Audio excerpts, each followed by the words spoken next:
अगर आपको पिज़्ज़ा बनाना थोड़ा सा भी मुश्किल लगता है तो इस ट्रिक को इस्तेमाल करके आप कुछ ही मिनटों में ढेरों पिज़्ज़ास बना सकते हैं। हमेशा की तरह आज की वीडियो में भी शेयर किए गए किचन टिप्स एंड ट्रिक्स बहुत ही इजी, सिंपल और न्यू हैं, जिन्हें देखकर आप ये कहेंगी कि काश ये हमें पहले पता होते तो हम इन्हें पहले इस्तेमाल कर लेते। तो चलें वीडियो को स्टार्ट करते हैं। अस्सलाम वालेकुम friends, welcome back to my channel tips and tricks with Hina. आज की पहली टिप देख लेते हैं। फ्रेंड्स, जिस वक्त हम रोटियां पका लेते हैं ना, उस वक्त तवा काफ़ी ज़्यादा गर्म होता है, तो हमें इसी चीज़ का फ़ायदा उठाना है।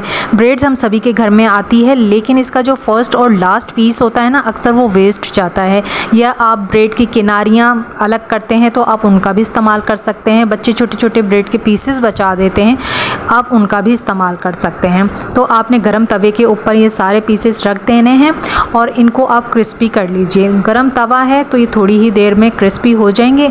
आप इसका पाउडर बना लीजिए, यानी कि ग्राइंड कर लीजिए। ये हमारा ब्रेड क्रम्ब बनकर तैयार हो जाएगा। आपको अलग से टाइम नहीं निकालना पड़ेगा इस काम को करने के लिए। इस वक्त तवा भी काफ़ी ज़्यादा गर्म होता है और ब्रेकफास्ट में ब्रेड की किनारियाँ भी काफ़ी ज़्यादा बच जाती हैं, तो आपने इस चीज़ का फ़ायदा उठाना है। इसी तरह से गरम तवे के ऊपर हमारे जो मसाले वगैरह होते हैं ना, जैसे लाल मिर्चें हैं, नमक है, इनमें काफ़ी ज़्यादा मॉइस्चर आ जाता है। ख़ास तौर से बारिशें हैं ना, बहुत ज़्यादा इसके अंदर मॉइस्चर आ जाता है।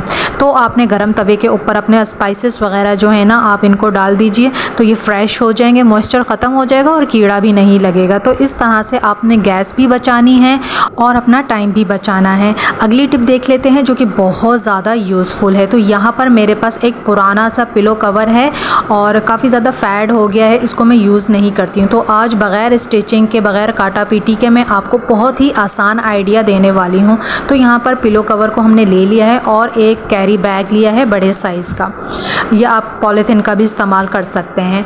तो आपने क्या करना है, इस बैग को आपने कवर के अंदर डाल देना है। अब आपकी मर्ज़ी है, आप चौड़ाई में डालें या लंबाई में डालें, ठीक है। उसके बाद आपने क्या करना है, जो कवर बच जाएगा, जैसे कि आधा बच गया था, तो इसको मैंने अंदर की साइड फोल्ड कर लिया।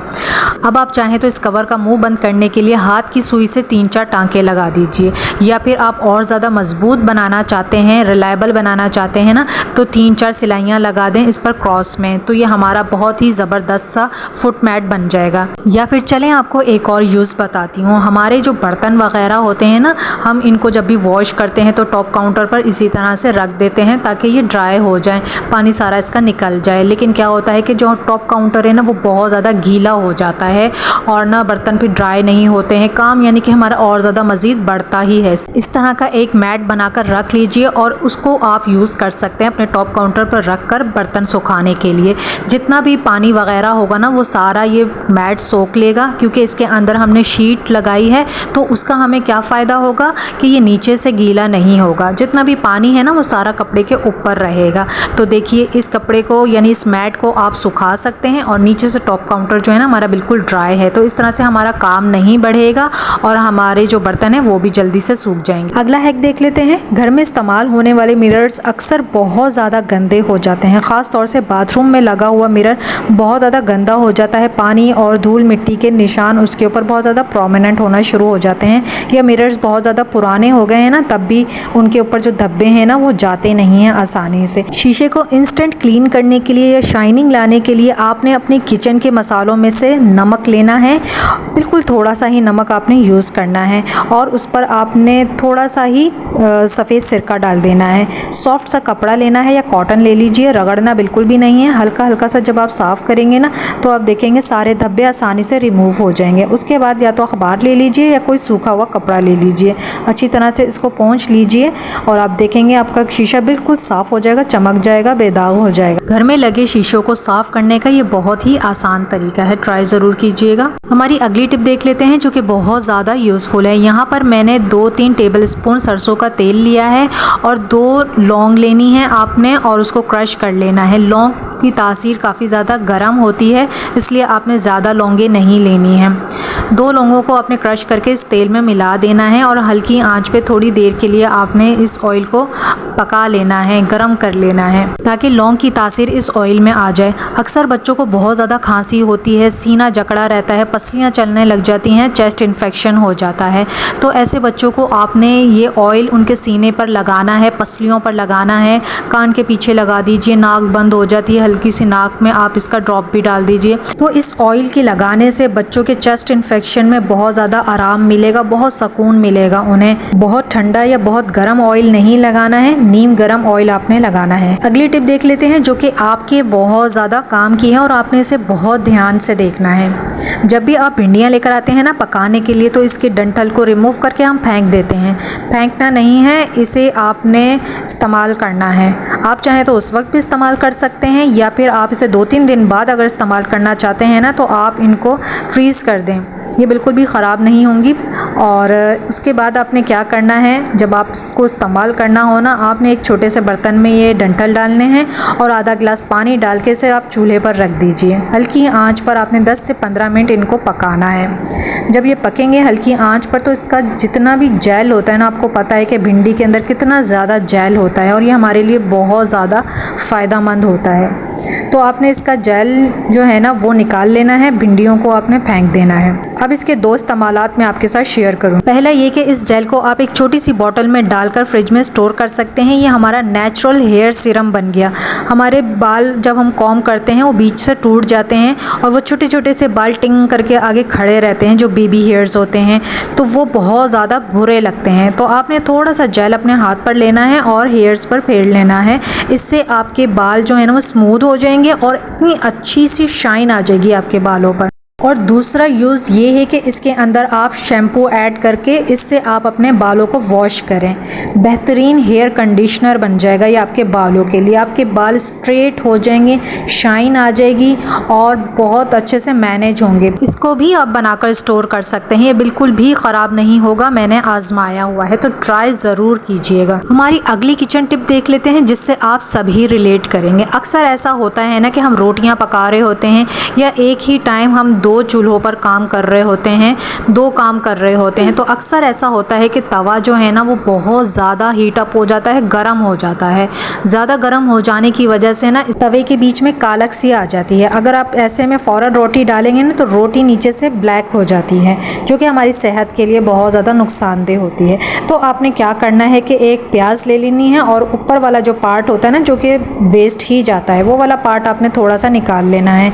अब डायरेक्ट आपने इसको नहीं यूज़ करना है, एक कांटा लगा लीजिए इसके ऊपर और उससे आप तवा साफ़ करें। ये देखिए कितनी सारी कालक जो है इससे साफ़ हो गई है। चूल्हा तो जाहिर है हम हल्का करेंगे ही, लेकिन जो कालक है वो भी साफ़ करनी पड़ेगी। तो हाथ ना जले और कालक भी साफ़ हो जाए तो आपने प्याज का ये रूट वाला पार्ट लेना है और एक कांटे की हेल्प से इसे साफ़ कर लेना है। जब आप रोटी डालेंगे ना तो आप देखेंगे ये बिल्कुल भी नीचे से काली नहीं पड़ेगी। नेक्स्ट अमेजिंग किचन टिप देख लेते हैं। यहाँ पर मैंने एक बॉल में आधा कप नीम गर्म पानी लिया है, 1 चम्मच चीनी और 1 चम्मच ईस्ट डालकर 10 मिनट के लिए इसको ढककर रख देंगे ताकि इसमें बबल्स बन जाएं। उसके बाद यहाँ पर हमने एक मीडियम साइज़ का शॉपर ले लिया है। अब इसके अंदर मैं मैदा डालूँगी। मैदे को आपने छान कर इस्तेमाल करना है। मैं यहाँ पर 4 कप मैदा ले रही हूँ और इसके अंदर हम डाल देंगे 1 टेबलस्पून नमक डाल देंगे और 1 टेबलस्पून इसके अंदर टेस्ट को डेवलप करने के लिए इसके अंदर हमने डाला है चिकन पाउडर।